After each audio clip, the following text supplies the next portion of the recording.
I'm turning 27 this weekend. It's not a notable age by any means. It's the oldest I've ever been.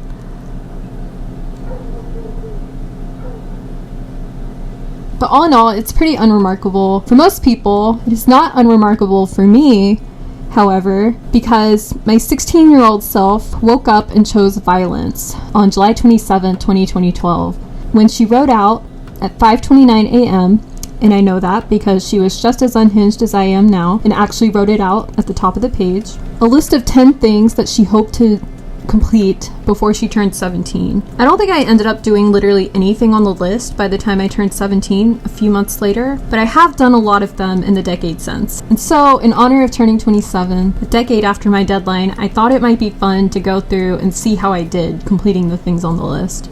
And maybe give some advice to my teenage self, in case there are any young people watching this who are similarly ambitious or similarly unhinged.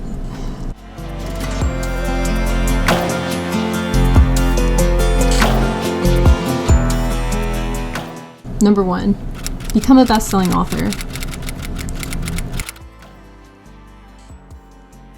So I really went for it right out the gate. This has been on my to-do list since I was in the 3rd grade, and it would have been on there sooner if I'd known about the concept of publishing sooner. Obviously, I didn't become a best-selling author at 17, nor have I become a best-selling author in the decade since. It isn't for lack of trying. I've written numerous novels in the past decade, but it took until 2022 in the age of 26 for me to even find an agent willing to represent me.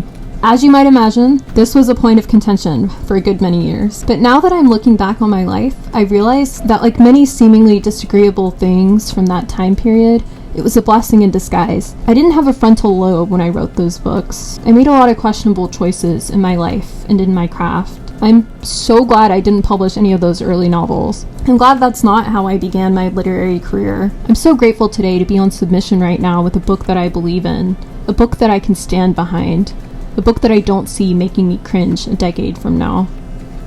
Number 2, learn John Schmidt's All of Me.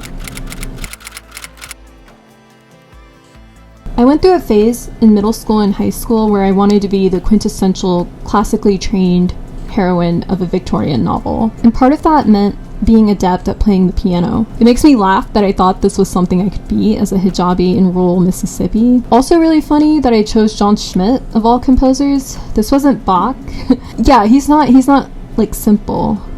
But my parents wouldn't pay for lessons, so I learned via YouTube tutorials. And I played a John Schmidt composition, Love Story Meets Viva La Vida, at my school's talent show one year. It was actually my very first YouTube video that I made private before launching Tightwires, but I'll put it back now so I can link it here. I did not, however, learn All of Me. I did take my keyboard to my college dorm at one point, and I do have it here in my apartment bedroom right now, but I rarely play it. Maybe that's something I can do this year. Number 3, positively change someone's life. I'm going to come back to this one when I do number 10 because they're kind of similar. Number 4, travel to 7 new states. I did not do this before I turned 17, but I think I may have done it in the decade since. The summer after I graduated from high school, I got to go to a national competition in Washington, D.C., and I did look up whether that counts as a state, and I learned that it doesn't. However, I did stay at the College Park campus in Maryland, and I did go to Virginia to see the Arlington National Cemetery. My first year of college, I traveled through Louisiana on a class trip to New Orleans. I think I'd traveled through Louisiana before, but it was my first time staying there. It was a really cool experience. I got to eat at Dookie Chase, and I met Leah Chase, who was the inspiration for the princess in Disney's Princess and the Frog. It was actually a Disney-themed composition class. I actually signed up for it because the students would get to go to Disney World every year, and they'd been doing this for years. And I'd never gone to Disney World, but the year I did it, they had budget cuts and took us to New Orleans instead. But it was still a really cool experience, and I still haven't gone to Disney World. But when I was applying to grad school, I did go to Ohio. This was monumental for me. I was very proud of myself, because it was my first solo flight, and that part of Ohio was pretty unsettling, especially just like being there alone. It was Oxford, Ohio, the Miami University campus. Then during my first year of grad school, I went to Portland, Oregon for AWP, We flew out of Texas though for some reason. So I did travel through Texas and Oklahoma, but I've been to both of those places before, so I guess it doesn't count. In 2021, I went to Uptown Theater in Kansas City, Missouri to see Bleachers, my favorite band. Then in 2022, I went to AWP in Pennsylvania.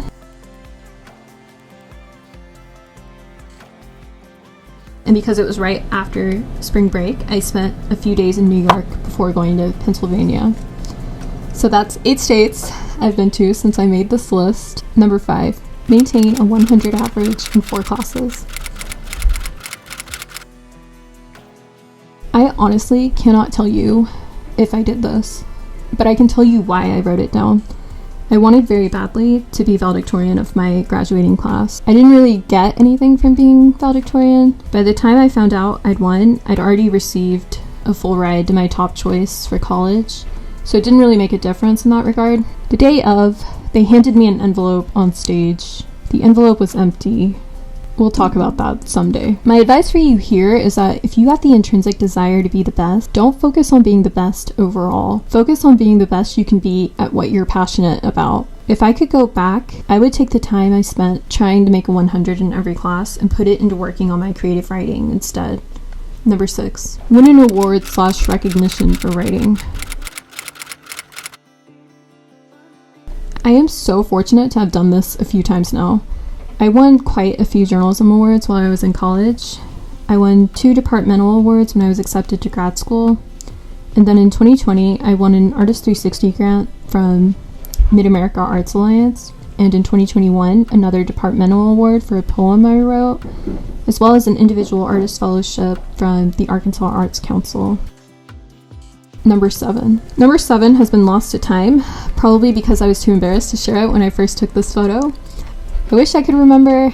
I think it was probably related to learning Arabic. Number 8. Knit a sweater. I did end up doing this in 2020, finally. Though it was not a human sweater.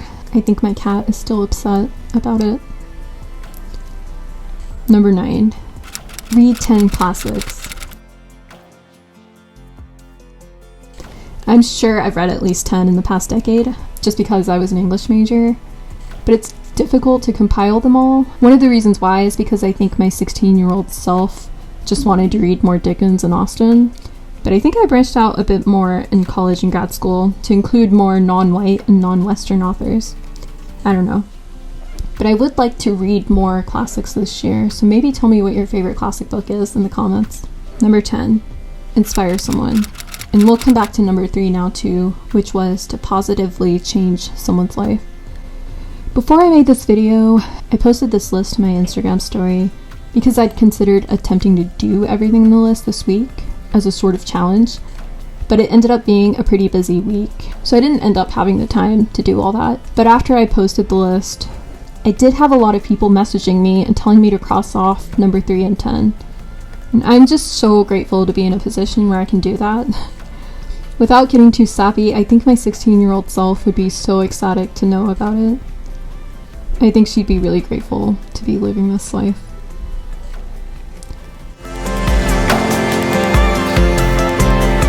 Thank you for watching and joining me today on my birthday.